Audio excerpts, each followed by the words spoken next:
குட்டீஸ் உங்க வீட்ல பிஸ்கட் கவர் கார்ட்போர்ட் கோக்டின் இருக்கா? அப்ப நீங்க இந்த மாதிரி ஒரு மினியேச்சர் குக்கிங் செட் பண்ணலாம். ஏன்னா நானுமே அதல தான் பண்ணிருக்கேன். எப்படி பண்றதுன்னு பாப்போமா? சரி, ஃபர்ஸ்ட் இந்த குக்கிங் செட்ல என்ன ரொம்ப முக்கியம்? எனக்கு தெரியும். Gas stove. கரெக்டா சொன்னிச்சிக்கி, கேஸ் ஸ்டவ் தான் முக்கியம். பட் இது பண்றது ரொம்ப சிம்பிள் தான். வேஸ்ட் கார்ட்போர்ட் எடுத்துக்கோங்க, அதை 3 பீஸா கட் பண்ணி எடுத்துட்டு இந்த மாதிரி க்ளூ போட்டு ஒட்டி விட்டுக்கோங்க. நான் அப்படிதான் பண்ணிருக்கேன். அதுக்கப்புறம் டேப் வச்சு பாத்தீங்கன்னா இந்த மாதிரி 2 சைடுமே நான் கவர் பண்ணி ஒட்டிக்கிறேன். அதை பார்க்க கொஞ்சம் நீட்டா இருக்கும். சரி, இந்த சில்வர் கலர்ல எப்படி வந்து ஃபுல்லா ரேப் பண்றதுன்னு கேட்டீங்கன்னா அதுக்கும் ஐடியா இருக்கு. அதுக்கு இந்த மாதிரி பிஸ்கட் கவர் மட்டுமே போதும். ஏன்னா அதுக்குள்ள இந்த மாதிரி சில்வர் கலர் மாதிரி தான் இருக்கும். அதை இந்த மாதிரி க்ளூ போட்டு ஒட்டிட்டு பேக் சைடுல பாத்தீங்கன்னா இந்த மாதிரி பேப்பர் வச்சு கவர் பண்ணிக்கிறேன். இப்போ பாத்தீங்கன்னா நம்மளுக்கு இந்த கேஸ் ஸ்டவ் எப்படி சில்வர் கலர்ல இருக்கும் அந்த மாதிரியே நம்மளுக்கு கிடைச்சிரும்.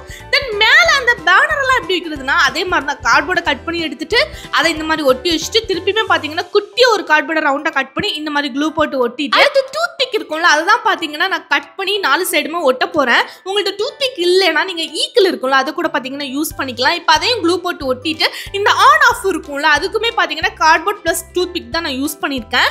இப்போ பாத்தீங்கன்னா கொஞ்சம் கேஸ் ஸ்டவ் மாதிரி இருக்கா. பட் இதை ரீடச் பண்ணணும். எப்படின்னா பெயிண்ட் பண்ணிட்டு பிளாக் கலர் பெயிண்ட் பண்ணிட்டு சென்டர்ல கோல்டன் கலர் பெயிண்ட் அடிச்சு கொடுத்தீங்கன்னா உண்மையான கேஸ் ஸ்டவ் மாதிரியே இருக்கும். பாருங்க எப்படி இருக்குன்னு.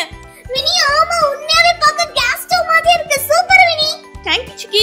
சரி, அடுத்து என்ன முக்கியம்? சிலிண்டர் ரொம்பவே முக்கியம் இல்ல. அதுக்கு பாத்தீங்கன்னா என்கிட்ட இருந்த இந்த சீரத்துக்கு பாட்டில் இருந்துச்சு.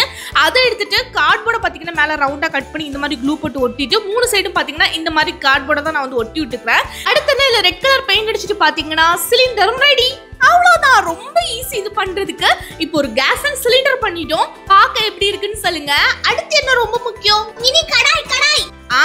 கடாய் எல்லாம் ரொம்ப முக்கியம். நான் பாத்தீங்கன்னா இந்த மாதிரி ஒரு க்ரீம் டப்பா தான் எடுத்திருக்கேன். உங்கள்ட்ட இந்த மாதிரி டப்பா இருந்தா எடுத்துக்கோங்க. அடுத்து ஐஸ்கிரீம் ஸ்டிக் எடுத்துட்டு அதை கட் பண்ணி பாத்தீங்கன்னா அந்த டப்பாக்கு மூடியில நான் க்ளூ போட்டு ஒட்டி விட்டுக்கிறேன். அப்பதான் பிடிக்கிறதுக்கு வந்து கரெக்டா இருக்கும். இது என்னன்னா ஃப்ரை பேனு.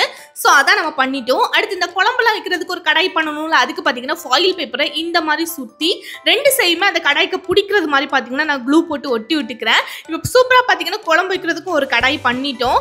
அடுத்து பாத்தீங்கன்னா ஒரு பிளேட் பண்ணிருக்கேன் குட்டியா. அது பேப்பர் கப்புக்கு பின்னாடி இருக்கும்ல அதை பாத்தீங்கன்னா இந்த மாதிரி கட் பண்ணி எடுத்துக்கிறேன்.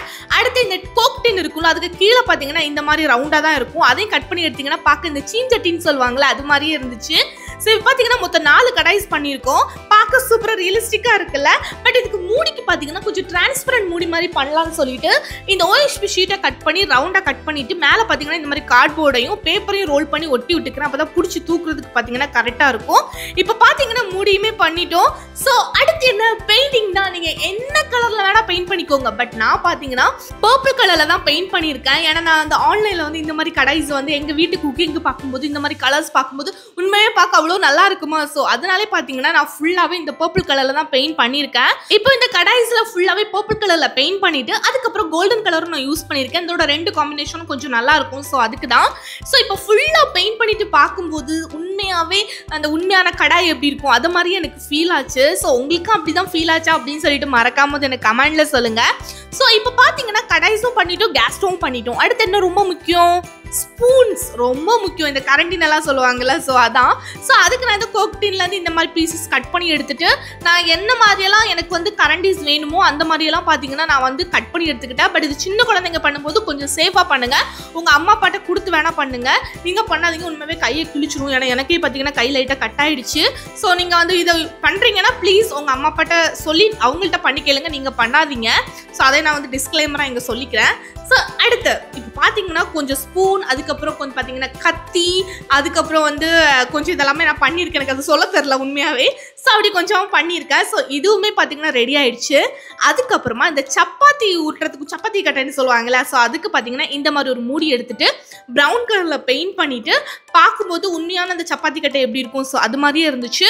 அதுக்கப்புறம் இந்த ரோல் பண்ணுறதுக்கு பார்த்தீங்கன்னா இந்த மாதிரி ஒரு ஸ்டிக் எடுத்துட்டு சென்டரில் பார்த்தீங்கன்னா நான் டேப் தான் ஒட்டியிருக்கேன். நீங்கள் பேப்பரும் ஒட்டிக்கலாம். ஒட்டிட்டு பார்த்தா அந்த உருட்டுறதுமே பார்த்தீங்கன்னா ரெடி. இப்போ ஒரு சப்பாத்தி கட்டையும் நம்ம பண்ணிட்டோம். ஸோ அடுத்து என்ன? எல்லாத்தையும் வச்சு தான் பார்க்கணும் என்னெல்லாம் பண்ணியிருக்கோன்னு. ஸோ ஃபர்ஸ்ட் பார்த்தீங்கன்னா சப்பாத்தி கட்டை பண்ணியிருக்கோம். அதுக்கப்புறம் கேஸு, அதுக்கப்புறம் கேஸுக்கு சிலிண்டர், அதுக்கப்புறம் நான் பண்ணியிருக்க ஃபுல் கடாய்ஸ், அதுக்கப்புறம் பார்த்தீங்கன்னா நான் பண்ணியிருக்க அந்த கரண்டிஸ். ஸோ எல்லாமே பண்ணிட்டோம். ஸோ பார்த்து எப்படி இருக்குன்னு மட்டும் சொல்லுங்க.